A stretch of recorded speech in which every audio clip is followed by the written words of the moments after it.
This is exciting because I get to chat with a good friend of 20 years now in the Aikido world, Sensei Penny Bernath, who's a sixth Dan Shihan. For those of you that have been living under a rock that don't know who she is, I always find this funny when I have to introduce somebody, like, because there's people that we know that know you. They know me for 20 years. You're going on 50 years in Aikido.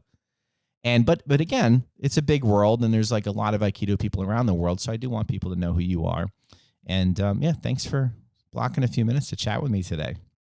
I always like to talk to you, Jonathan. We've had So some, yeah, so I want to go back for a second until we get to the current situation that we're all dealing with, because um, and I want to ask you this question, and we've done these kind of interviews before. I remember we were down at winter camp and we had the technical committee Shihan interviews. That was so much fun, that project, to work with you on that. But I want to go back because to me, because we can't train right now physically on the mat together, there's things we can do. We'll talk about that. But the relationships and the fun between the classes, between the seminars, certain seminars that you remember. So when I think of you and your husband, I just immediately think of my first time going to winter camp in 2000, so 20 years ago. And I remember where it was. I remember Yamada Sensei sitting at the table outside, and the sun was shining. And that's what I think of you first, as winter camp. So what do you think? Are we going to have a winter camp this year? that's like the $1 million question, along with everything Yeah. else. We really would. We want to have a winter camp. It's actually our 40th anniversary for winter camp. Wow. So for us, it's a big step, and but you have to kind of go with the flow. There's so many variables. I don't know what the hotel is doing. I don't know Sure. how Aikido will be set up. But wouldn't it be wonderful to have everyone there and to hold each other again, throw each other again? It would be a nice coming back. So we'll keep our fingers crossed. If not this year, next year. I don't think this is going to last forever. Right. Yeah, I agree. Those are great points too.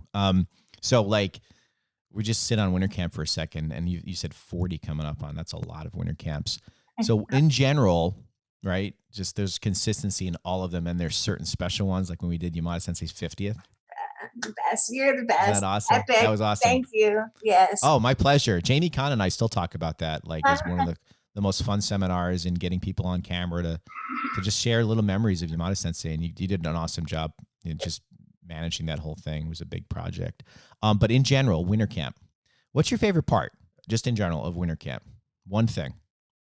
That's a Seeing hard one. everyone, having the opportunity to be in a position where I'm like the greeter and can give everyone hugs and warmth and feel it right back, and know that it's a place where people grow, and that it's a place for community, and the community grows and people, there's plenty of people there. So there's a lot of old friends meeting each other and a lot of new friends being made.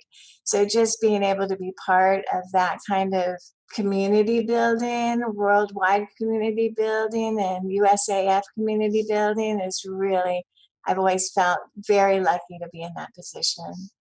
Yeah, it's and I tell our students this too, because one, like, we bring anywhere from 3 to, one year we had 15 people come from our dojo.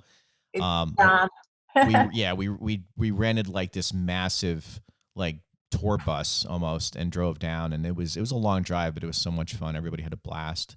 For me, like, the common thing, what you just said is like right on the money, but I get to see friends I don't see a lot, and train with certain people that I want to train with that I don't get to train with regularly. So all that's awesome. It's on the beach. The hotel's pretty cool. We kind of take over. We own it, right? It's like the Aikido absolutely. hotel.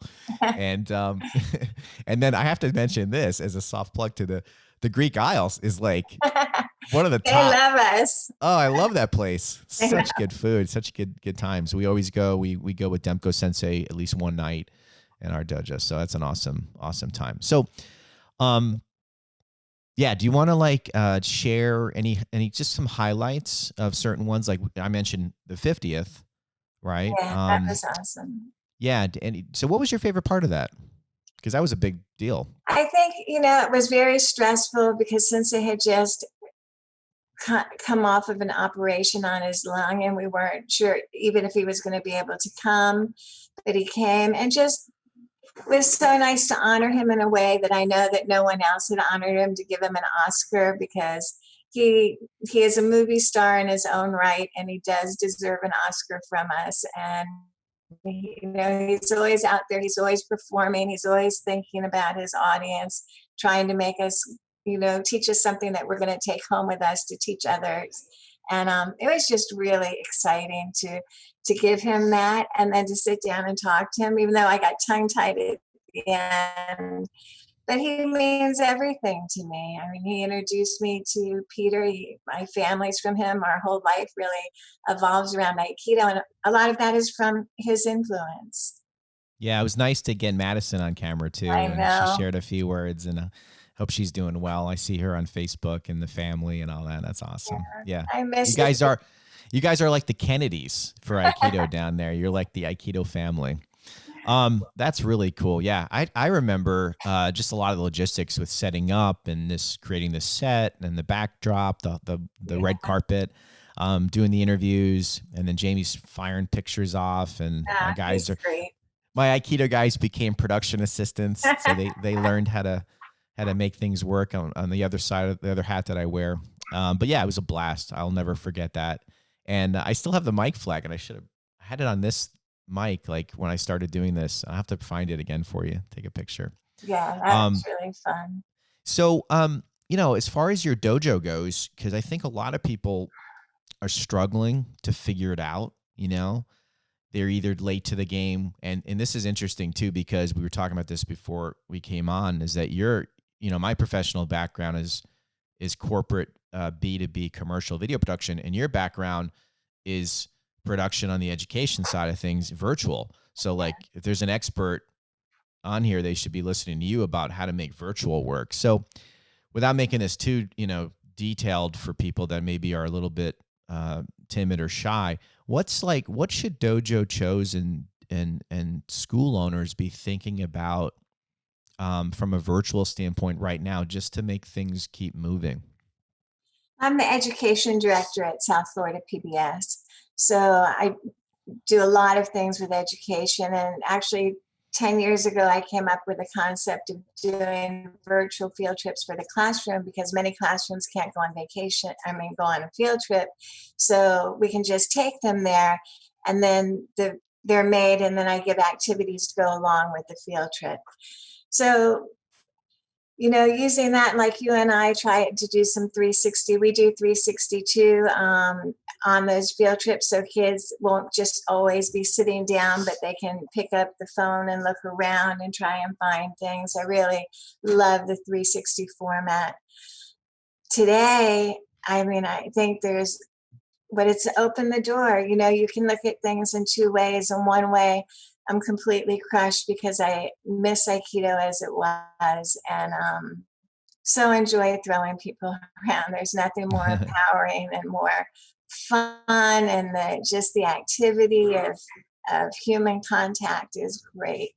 But now, a different light's going to shine on it.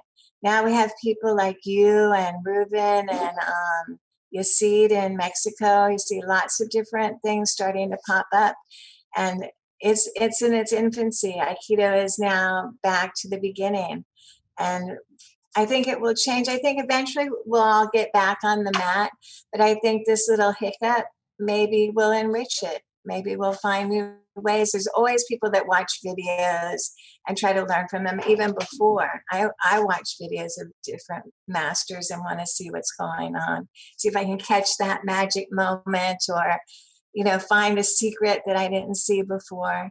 So I think this is going to open up. It's definitely going to take Aikido down to basics. We're going to have to start from the beginning, build our own bodies, make our own bodies strong. And then from there, when we meet each other again, if people have either taken a rest or have strengthened their bodies, it's going to be different. But I think it gives more people a light so they can shine their light, and I think there's room for everyone to shine their light. Yeah, you brought up a good point too about rebuilding your body. And I was talking to Ruben about this. He put up a post today that was it's pretty Reuben. It was pretty direct and very smart. I mean, very smart guy. And I think one of the reasons him and I got along so well in the beginning is we both take fitness pretty seriously, and we both really enjoy Aikido, right? So it was like a no-brainer. But what I find, what I'm struggling with in our dojo, and I'm curious in yours, being a much larger dojo, is that, I think people at home they're doing some breathing, they're doing some katas, they're doing some, basic ukemi stretches. But to me, the longer this goes on that we're off the mat, when you come back on the mat, you're going to have no stamina, no conditioning, no core, no strength. Taking your first fall at any level is going to feel like the very first time you did it. And what I'm struggling with is trying to not to motivate some people, because some people get this concept, but a lot don't, is because a lot of people don't have a mat, right? So again, we got to be careful and safe in how we do stuff at home on the carpet or on the hardwood. Just basic, 1,000-year-old calisthenics, like, push-ups, jumping jacks, squats, things that get your heart rate going and then build your core. Because I think if more people think like that, even 2-3 times a week, the transition when we come back will be a lot easier, and it'll make you want to come back. And the longer you go without exercising, the harder it is to get back into it. So I'm curious, are you seeing any of that in your own dojo, or is it everybody just exercising pretty consistently? I'm not sure. We have 2 Zoom meetings a week, and then Peter puts out videos that goes through our email, and mostly they're solo workouts.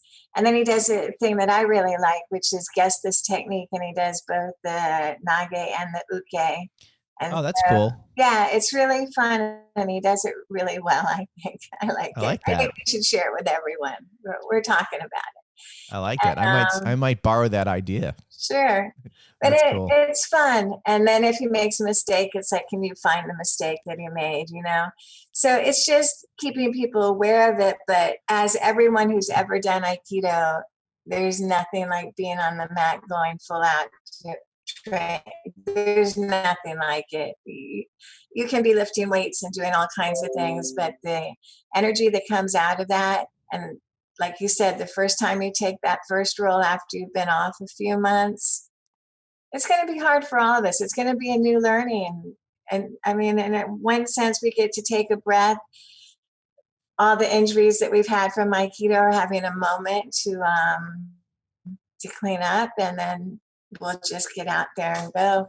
On our Zoom meetings, we don't. It's just social. It's community building, and that's good. And people come and go. It's not everybody on there. Helen's done a special one for the kids, so that she has a chance to talk to them. She gives them some activities, maybe some origami. She reads them books. Again, just trying to do community building and keep the Aikido in the forefront. But I don't know, when we get on the mat again, it's going to be different, but I think everybody will appreciate it more again, and that it will be renewed. Yeah, definitely. And I like that you guys are getting together socially. We're doing that weekly as well. One of our senior students hosts like a little Aiki Zoom lunch, and anywhere from 5 to 10 people get on. And they just talk and just eat lunch at their desk. But yeah, I'm like Reuben. I'm trying to put out stuff that people can do that's practical, right? You have to be a bodybuilder, but you have to move your body, right? So I watch you do jumping jacks. In my head, I'm doing them with you. Yeah, it's like, it's funny is because people know, like, especially, my sort of health story and journey, because you remember me when I was a big boy. And people like, oh, you must love going to the gym. This is when the gym's up. I'm like, no, I don't love going to the gym. I go to the gym so I could do Aikido better. Exactly. I love Aikido. If I could do Aikido and look and feel the way I get from the gym with the Aikido, I would just do Aikido. But unfortunately, my genetics don't allow that. Well, I think Aikido you need to do strengthening things to keep your body ready for Aikido. I've always done extra exercises to keep myself strong and centered. Yeah, I know that because I took your class last year, and I don't know if you remember that particular class, but at one point I was like, why am I the only one running up here to be Uke? So that was a workout just being uke we're one of 4 ukes for your class. That was like the hardest workout. Yeah, for sure. Thanks. I try. It was fun. It's always fun. Always love taking your classes. It's there. I never walk away and not smile and go, that was amazing. I just had so much fun. So Thanks. well, I had listen. so much fun too. Yeah. Do you have any other thoughts you want to share with anybody that's on your mind regarding Aikido and maybe this situation? Any advice, any tips? I've been thinking about it a lot, especially since I knew I was going to be talking to you and that it's a broader audience besides just my dojo. And I think we just have to be happy for our past experiences and keep those in mind and look at this as an opportunity to regroup and try new things. And I think a lot of new things are going to come out of it, other relationships. And I think we're going to like each other that much more when we actually get a chance to be together. But I have someone who wants to say hello too. Oh, we have a guest. Yeah, I have a guest. He's been watching me. And so, awesome. Hey. Hey, buddy. He's got How are you doing? now. I like the beard. Oh, yeah. Is that like the new trend? I saw Blue had one, and then you guys starting a new trend? I can't compete. I've been trying to grow this for 2 months. Nothing's happening. I'm terrible at beards. I kind of have this old blotchy kind of thing. But I think it's like, when there's hurricanes. So every time there's a hurricane, I'll grow a beard or something like that. I don't have to shave. I don't have to see people. This is wonderful. I love it. So That's I'm awesome. doing it. But I really want to just end up with a mustache. That's what I want. Or I like it. just like that. Okay. So we'll see. No mustaches. Yeah, the boss has to approve that. Yeah. Good stuff. Well, it's good to see you. Thanks for jumping on. Yeah. While I got you, do you want to share anything with the Aikido community? Oh, geez. Sure. Yeah, I'd like to share everything with the Aikido community, but I can't, right? No, I was listening to all the things that you guys were saying, and I'm just listening to Penny's interview, just to go back for a second. It's like it's interesting because 10 years ago, she was talking about using, technology and coming stuff to like winter that. camp, appreciating that so much so that you and I could do epic things. Yes. With and I got a lot of pushback from that, but I felt that it is part of being able to share all the things that we have. And you and I have done some great things at winter camp, and hopefully we'll continue to do that. Well, she also got a lot of pushback in the in her education, in the education world when she was trying to promote this type of learning. And now it's like what everybody's doing, and she's this expert, I know. So she was from an outcast to an expert. And I'm watching what the things that you guys are all doing out there, and I think it's really cool, and it's sharing a lot of things. And I don't know. I'm just pondering my way along here. We thought about practicing together, but I don't think so. It works best if I throw him, not so much the other. Well, there's a reason that I do both the nage and the uke myself, because she refuses to do the uke. Right?